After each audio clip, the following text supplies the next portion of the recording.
I čekaj, kako je bilo s ovim tvojim? Šta se desilo, a? Znači, makice, bilo je haos, ruke, noge, sve mi se steglo. Bacila sam ga na test, tako, bući, na test. I? Gotovo. Nemo to da mi voliš, da me ne voliš, razumiješ.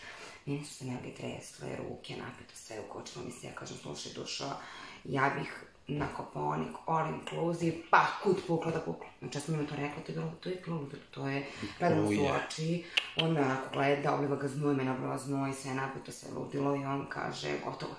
I ja ono kao, šta je gotovo, čoče? Kaže, idem u Francusku, all inclusive.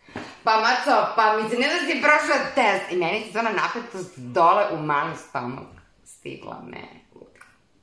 Sve pada snijeg, vreme je za planinicu, gde će? Ma pravac Goč, maco. Goč? Da. Šta je Goč? Pa planina. Gde je Goč? U Srbiji. Joj, ponovo će mi se svi smeti. Se sećaš prošle godine, maco, bili smo na nekim jahurinama, tamo kad si ti glumio jezero na Zlatiboru, svi su videli da nisam bila na Zlatiboru. Šta je uopšte Goč? Gde je Goč?